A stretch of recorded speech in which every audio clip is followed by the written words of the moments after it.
pessoal! Tudo bem com vocês? Aqui é a professora Vanessa Biagi, passando para desejar um bom dia, uma boa tarde, uma boa noite a vocês. Para quem está chegando aqui agora no canal, eu já peço para você que se inscreva, que compartilhe. Aqui é o nosso cantinho para falar de educação, séries, filmes, literatura, vestibular, Enem. Você está convidado para fazer parte. Bom, este é o terceiro e último vídeo sobre a obra Pedagogia da Autonomia, de Paulo Freire, que estamos aí fazendo uma reflexão sobre essa importante obra desse autor. E nesse terceiro capítulo, intitulado de Ensinar é uma especificidade humana. Se você, assim como eu, acredita que a educação a gente constrói ao longo de nossa vivência, simbora! Vamos conhecer esse terceiro capítulo aqui e ver o que Paulo Freire tem a nos dizer sobre isso. Refletirmos sobre essa importante obra. Mas antes, roda a vinheta.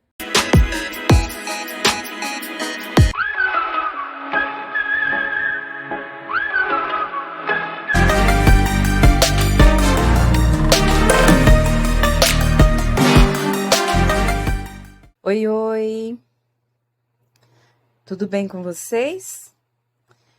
Vanessa Biagi, mais uma vez aqui, continuando, e terminando nossa reflexão sobre a obra de Paulo Freire, Pedagogia da Autonomia.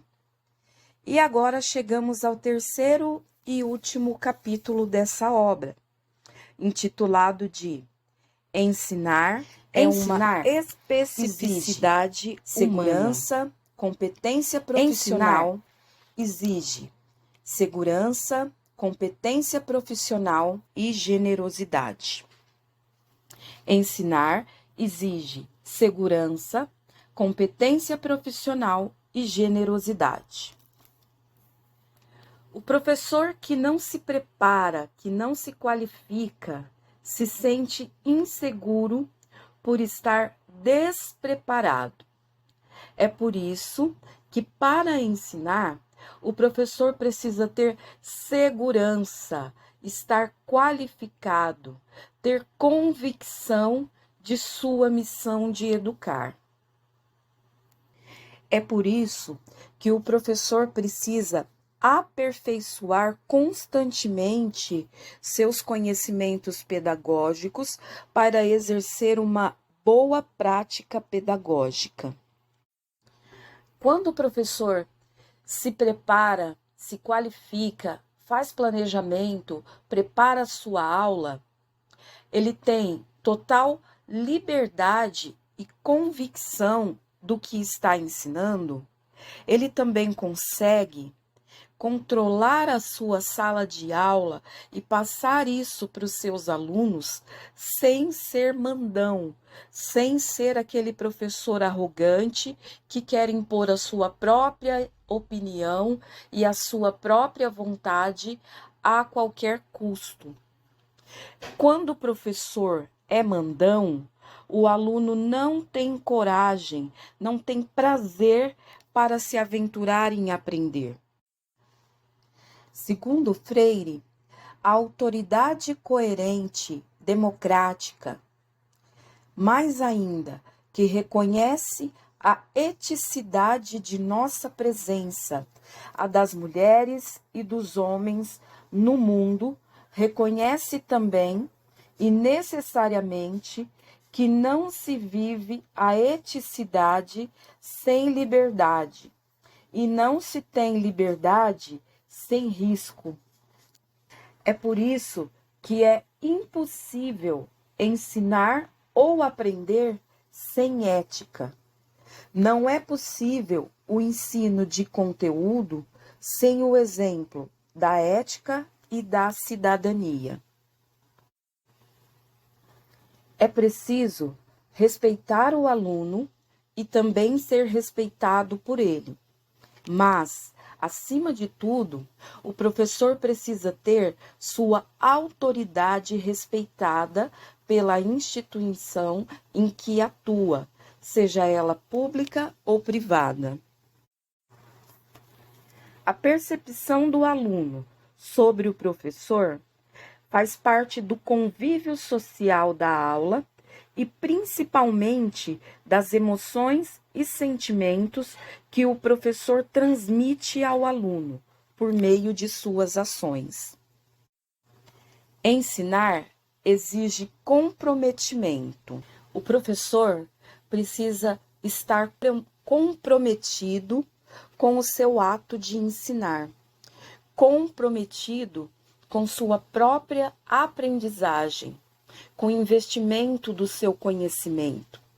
Precisa estar comprometido com suas ações, porque o professor, ele é um exemplo em sala de aula. E o aluno tem percepção sobre a prática docente. A prática docente precisa ser bem percebida pelo aluno. A percepção que o aluno tem do professor não resulta exclusivamente de como o professor atua, mas também de como o aluno percebe, entende que esse professor atua. O aluno que percebe que seu professor é displicente com sua prática pedagógica, esse aluno também será displicente com o seu ato de aprender, com suas tarefas, com suas entregas, com seus estudos, porque o aluno percebe a atuação do professor e se espelha nela. O espaço pedagógico é um texto para ser constantemente lido, interpretado, escrito e reescrito. Nesse sentido, quanto mais solidariedade, respeito, educação, engajamento exista entre o educador e educando no trato deste espaço, tanto mais possibilidades de aprendizagem democrática se abrem na escola.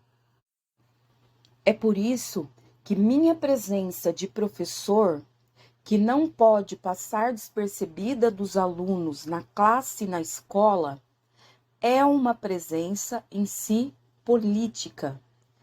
Enquanto presença, não posso ser uma omissão, mas um sujeito de opções. Devo revelar aos alunos a minha capacidade de analisar, de comparar, de avaliar, de decidir, de optar, de romper. Minha capacidade de fazer justiça, de não falhar a verdade. Ético, por isso mesmo, tem que ser o meu testemunho. Ensinar exige compreender que a educação é uma forma de intervenção no mundo. Como professor, não posso duvidar um momento sequer na minha prática educativo-crítica, é o de que, como experiência especificamente humana, a educação é uma forma de intervenção no mundo. A educação é a ponte que leva o sujeito a cruzar barreiras, enxergar horizontes e realizar sonhos. É por isso que a educação jamais foi, é ou pode ser uma ideologia dominante. É por meio da educação que o sujeito se liberta da ignorância para ter acesso a um mundo de possibilidades. Sou professor a favor da decência contra o despudor, a favor da liberdade contra o autoritarismo, da autoridade contra a licenciosidade, da democracia contra a ditadura, de direita ou de esquerda. Sou professor a favor da luta constante contra qualquer forma de discriminação, contra a dominação econômica dos indivíduos ou das classes sociais. Sou professor contra a ordem capitalista vigente que inventou esta aberração, a miséria na fartura. Sou professor a favor da esperança que me anima apesar de tudo. O bom professor precisa acreditar na mudança, na transformação da sociedade por meio lutar por melhores condições para o exercício da prática docente. E para isso é preciso ser coerente com essa prática docente. Ensinar exige liberdade e autoridade, ou seja, ensinar exige bom senso.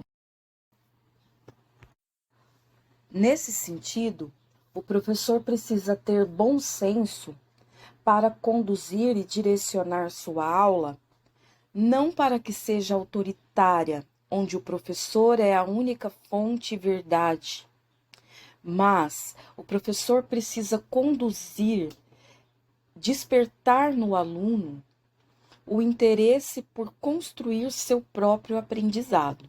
E para isso, ele tem que dar liberdade, dar voz a esse aluno.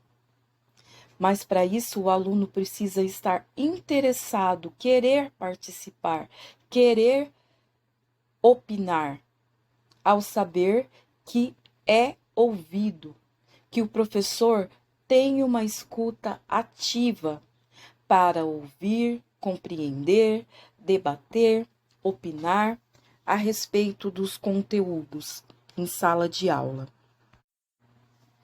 A liberdade do sujeito professor e aluno se concretiza à medida em que desenvolvem em conjunto uma autonomia para aprender e ensinar. Quanto mais criticamente a liberdade assuma o limite necessário, tanto mais autoridade tem ela, eticamente falando, para continuar lutando em seu nome. A liberdade amadurece no confronto com outras liberdades, na defesa de seus direitos, em face da autoridade dos pais, do professor, do Estado.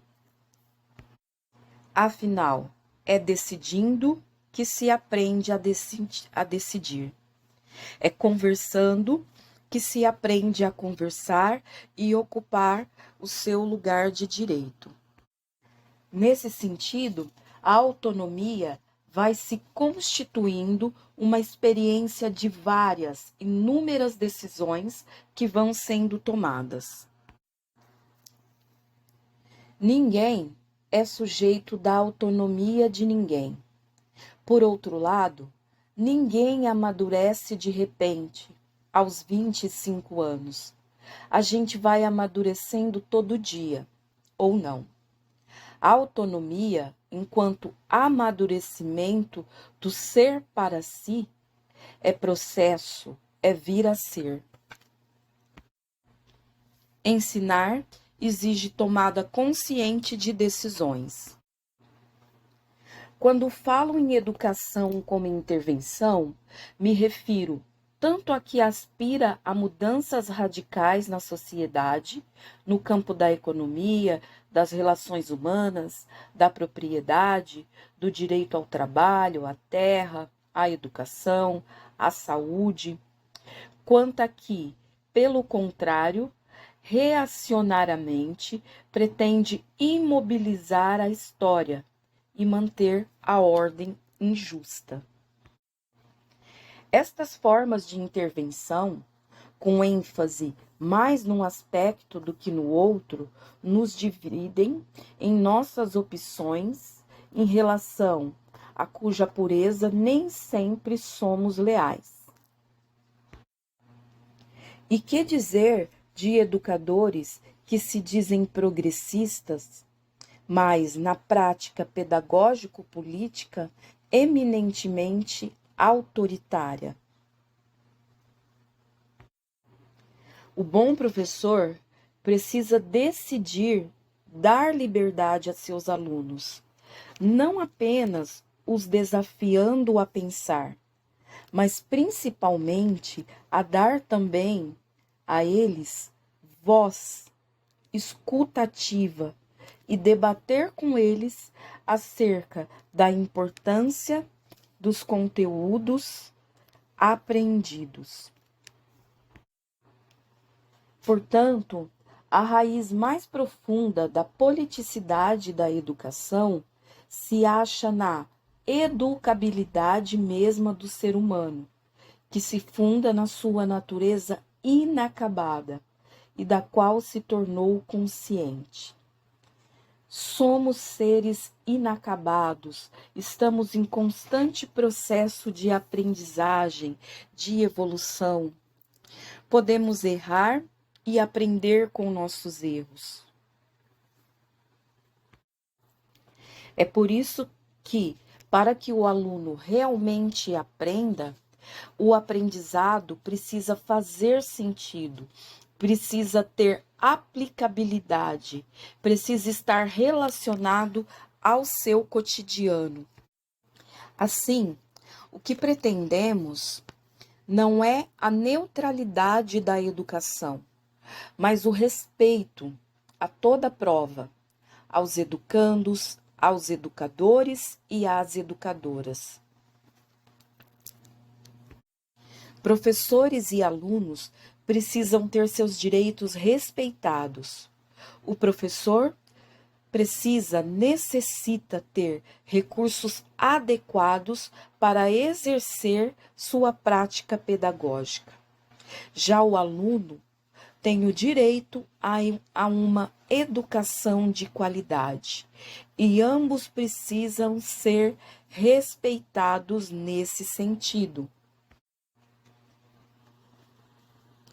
O professor que é democrático, com toda certeza, deixa marcas positivas em seus alunos. Entendamos aqui como professor democrático aquele que em sua prática é coerente, competente, que testemunha seu gosto de vida, sua esperança no mundo melhor, que atesta sua capacidade de luta, seu respeito às diferenças, sabe cada vez mais o valor que tem para a modificação da realidade, a maneira consistente com que vive sua presença no mundo, de sua experiência na escola. Ensinar exige saber escutar. É escutando que aprendemos a falar com eles. Somente quem escuta paciente e criticamente o outro fala com ele, mesmo que, em certas condições, precise falar a ele.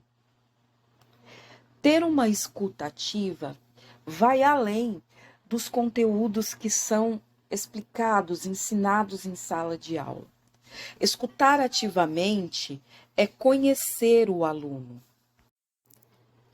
O professor precisa se interessar em conhecer o aluno, conhecer seus gostos, ouvir suas opiniões, saber o que leem e, principalmente, incentivar a leitura,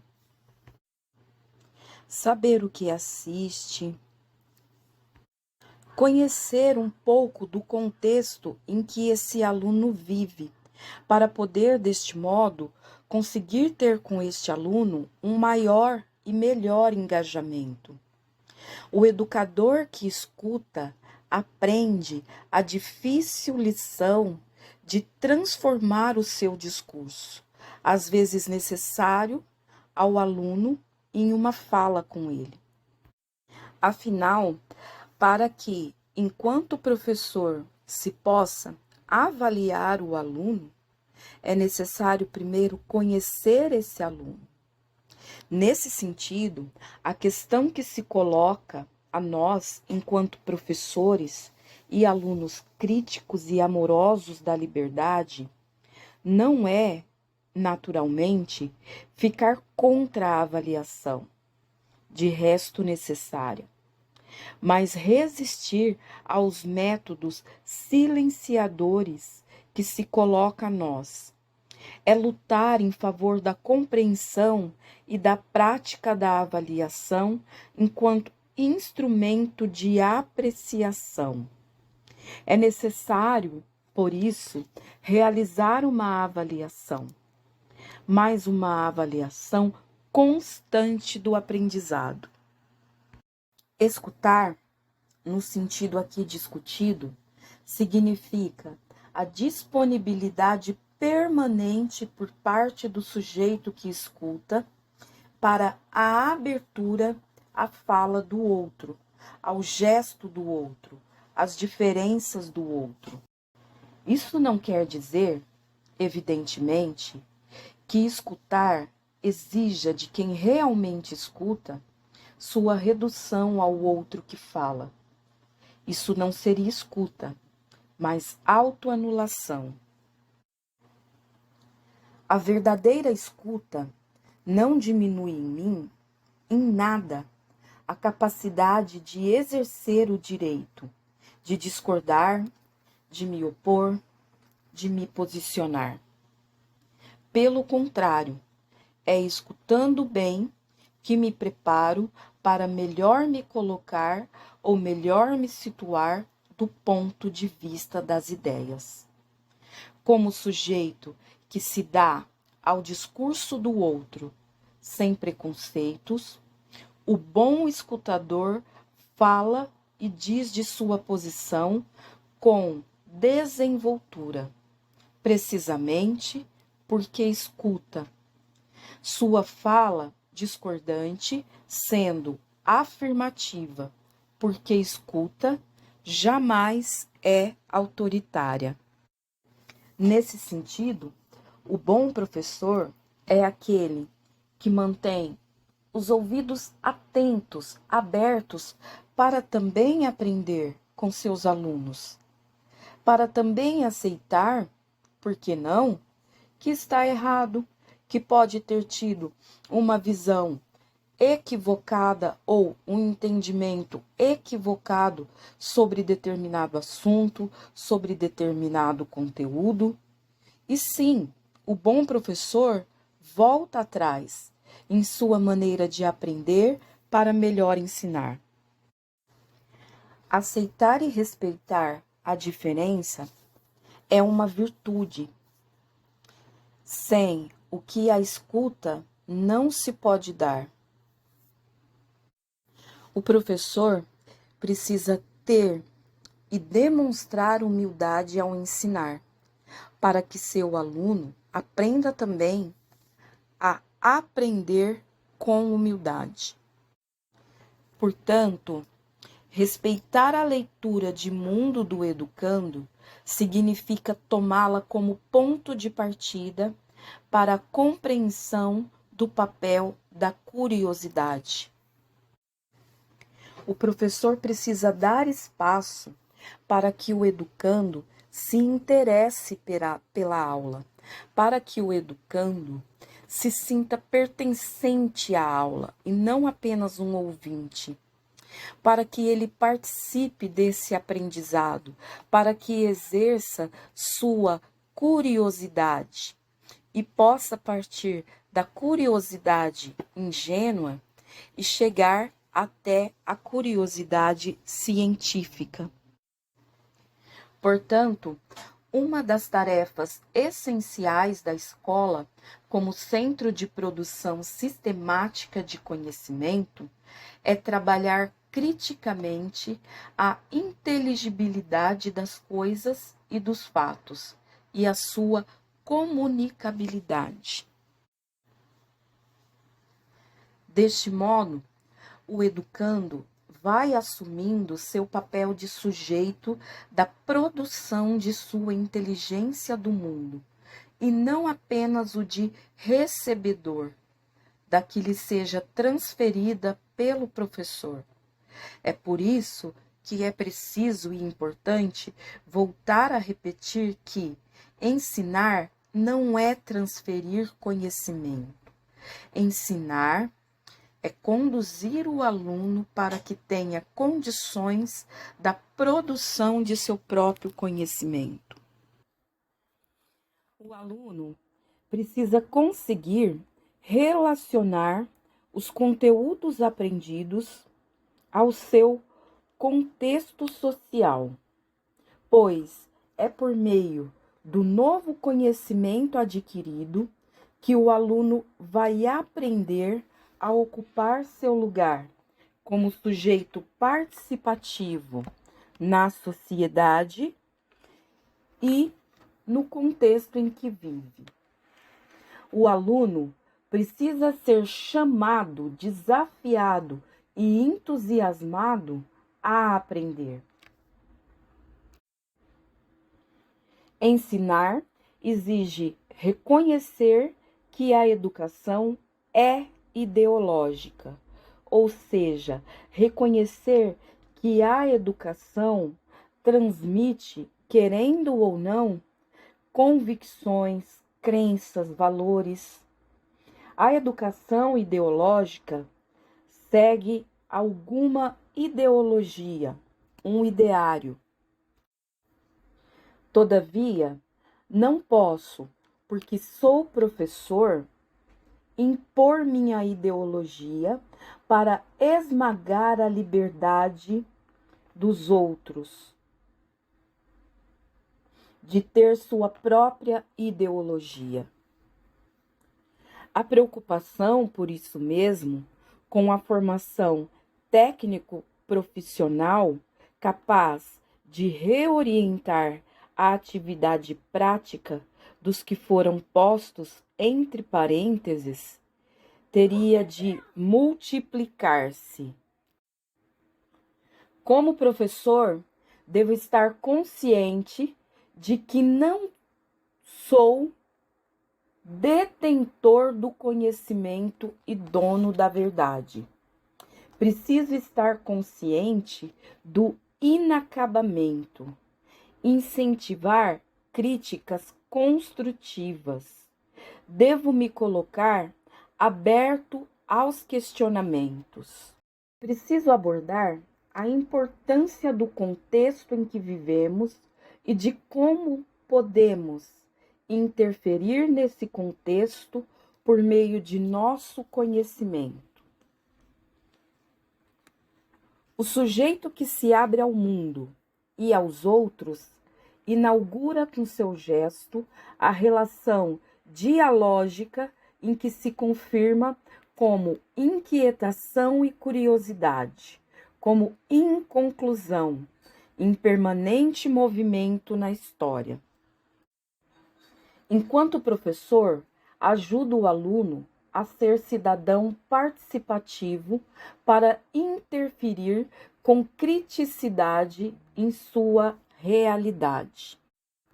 Por essa razão, é preciso ser curioso, estar sempre em busca de aprendizado em diferentes saberes, aberto a todos os tipos de linguagens.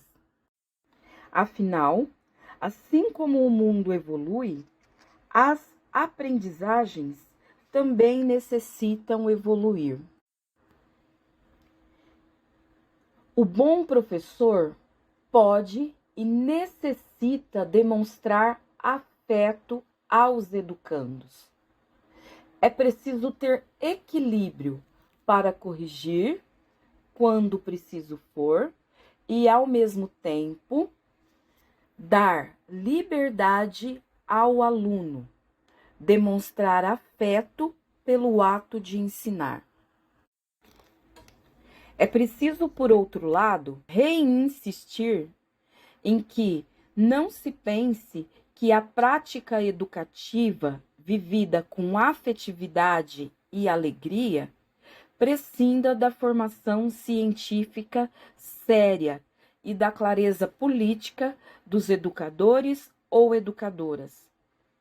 A prática educativa é tudo isso: afetividade, alegria, capacidade científica, domínio técnico a serviço da mudança ou, lamentavelmente, da permanência do hoje. O nosso trabalho, enquanto professores, é um trabalho realizado com gente miúda, jovem ou adulta, mas gente em permanente processo de busca, gente formando-se, mudando, crescendo, reorientando-se, melhorando, mas porque gente capaz de negar os valores, de distorcer-se, de recuar, de transgredir. Foi sempre como prática de gente que entendiu o que fazer docente, de gente inacabada, de gente curiosa, inteligente, de gente que pode saber e que pode, por isso, ignorar, de gente que, não podendo passar sem ética, se tornou contraditoriamente capaz de transgredi-la. O professor necessita ter humildade para ser gente melhor, mais gente.